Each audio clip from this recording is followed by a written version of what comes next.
Yeah, I think that's the problem, that we don't have a clear. There's not a clear framework where we can say this evolved or this didn't evolve, right? If you believe in evolution, then you then you can see it everywhere and you can apply it everywhere. But still, through all these experiments, one thing is true. There are, even if it's not true, even if you can repurpose some parts of the flagellum in other contexts, even if the flagellum is has been predated or not by a type 3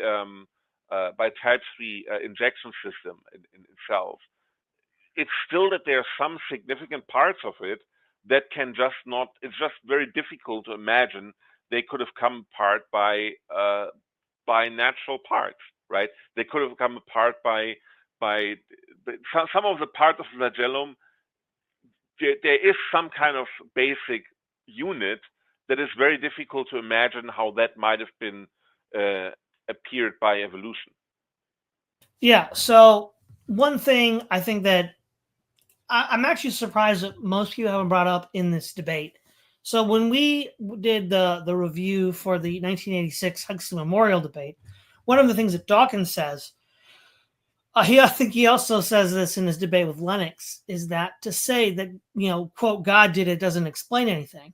And I'm like, well, of course it does. If I were to hold up a copy of the God Delusion and then say Richard Dawkins wrote the book, and then some smartass says, well, that doesn't explain anything. You need a naturalistic process to explain how the God Delusion was written. Would we take this person seriously? No. Right. So then the question becomes, why is it when it comes to physical goods that we can say are manufactured by humans, we don't entertain this idea. But when it comes to biological systems, which yes operate independently of any human agency, we don't. Even though even Dawkins has said before, it looks designed, but it's not. Well, what does that even mean? Because, for example, SETI tries to find communications from extraterrestrials in space by sending radio telescope signals out. The question then becomes, well, why not just assume that was randomly, just like the DNA code is randomly the product of these blind forces? Why not assume whatever message you get for the radio telescope is also the result of these blind forces and not at all the sign of intelligent species?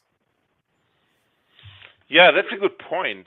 Yeah, I like that. I like that argument because, yeah, if you wish, it's kind of like the um, faith is like a little bit like the search for extraterrestrial life, no?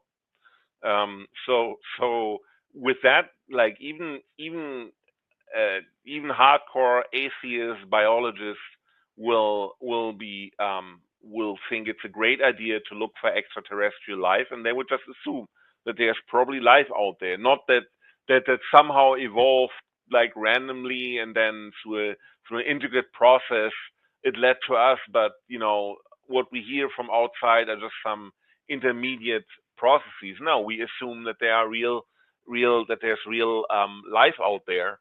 And as Richard Dawkins even said, from some of these, we could have been spawned.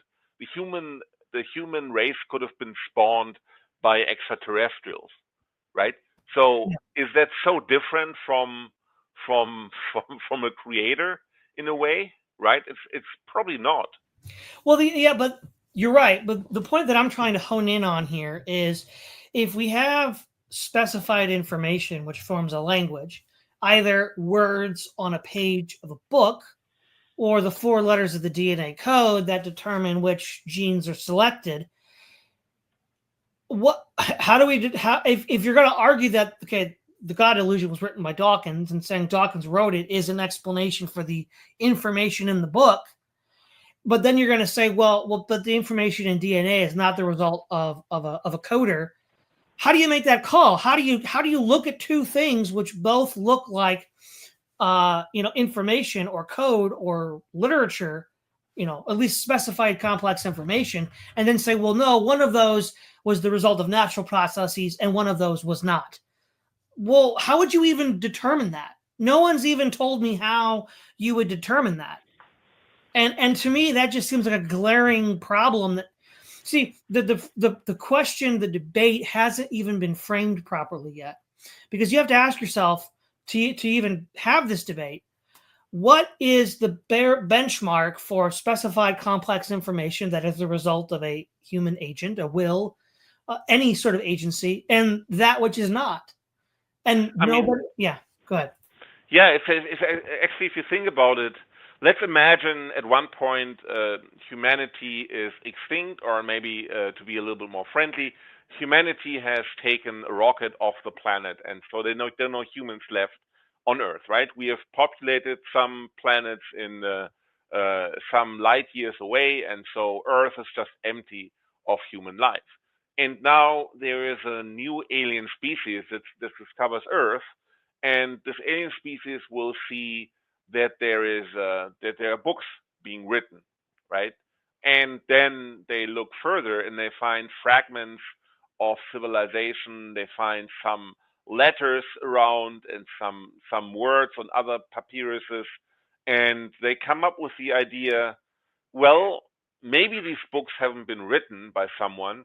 Maybe they just emerge through a gradual process of evolution. They would come to similar conclusion if they wanted to believe that books have been written that books have emerged sort of through an evolutionary process. They would come to the same conclusion, right? They could say nobody else could have written it, right? It's just we don't see any humans. We have no concept of humans.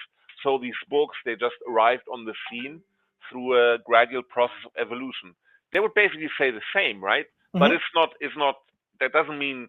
Then of course it doesn't mean that's really what happened. But they would come to the conclusion, and it doesn't really mean that the possibility that there were humans that actually wrote it doesn't exist.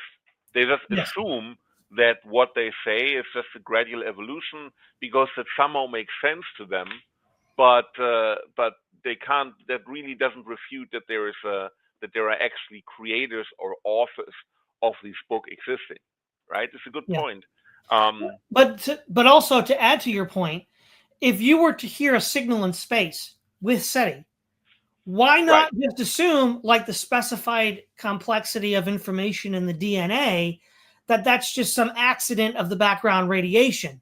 So, if you get the message ET's here, well, the people operating the radio telescope are going to be like, we made first contact. But I'm going to be like, no, that's just the background radiation randomly giving you specified complexity. I mean, why not, right? How do you tell the difference? Yeah, because you tell the difference. The only way you tell the difference is that you say, okay, they have a purpose, right? They have a purpose. They are talking to us.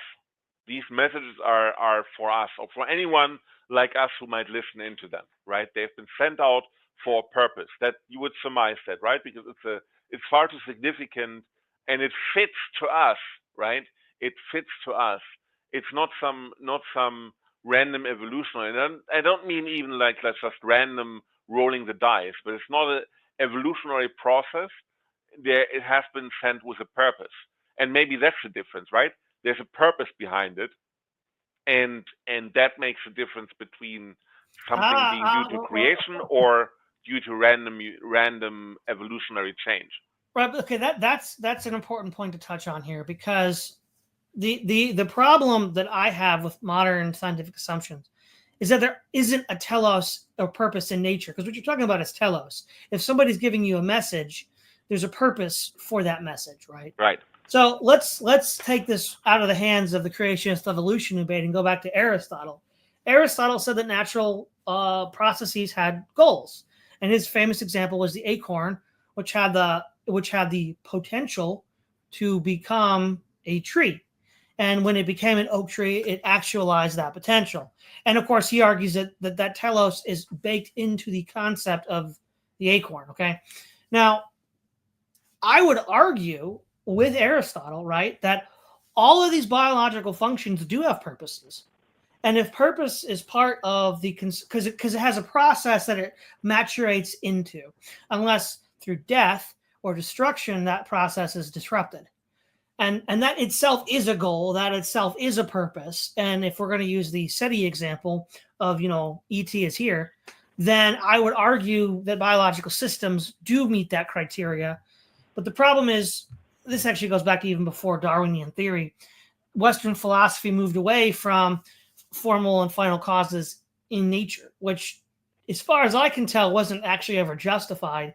It was just a fiat that occurred, and the Academy went along with it.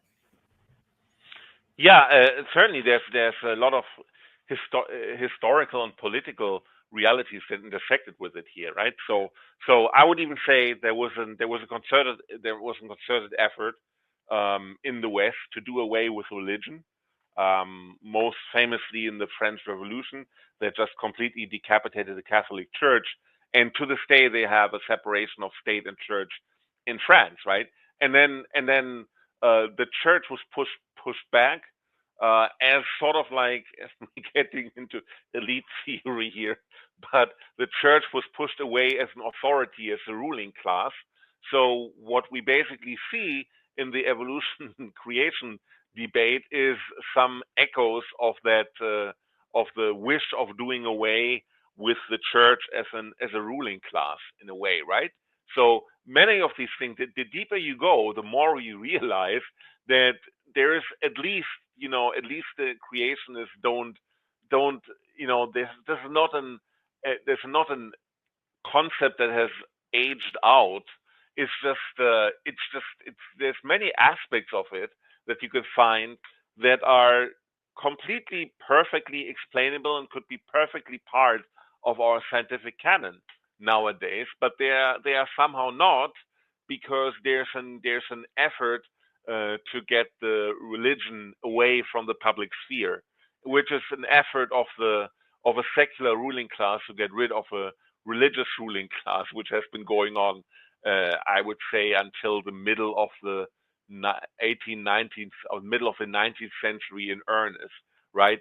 So we're getting into that too. It's interesting to ask ourselves why do we actually try to overcome religion, right? Even the Enlightenment at first didn't try to abolish religion, but probably that's something that has been the logical conclusions of political evolution. Well, yeah, and on Grok, one of the things it pointed out was that irreducible complexity is rejected on the. This is rich, especially in light of when we expelled. It says here, legal and cultural context. The theory gained significant attention in 2005 Kitzmiller versus Dove area school district trial, where Behe's claims were scrutinized. The court ruled that intelligent design, including irreducible complexity, is not science, but essentially religious, noting that Behe's arguments have been refuted by peer review research and were not accepted by the scientific community. And then there was another one, peer review. Came up again. Quote unquote refuted. Here, conclusion. This is also from Grok. It says, well, he argues it highlights the limits of Darwinian evolution. The scientific community leans toward evolutionary explanation supported by peer-reviewed research. Right, but as we saw in Expelled, Florian, you won't get peer-reviewed if you try to push intelligent design. So that's putting the cart before the horse, right? Yeah. Yeah, indeed. So I think I went a little bit out of the.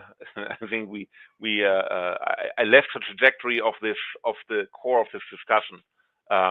What was the last point we mentioned before I went into the tangent?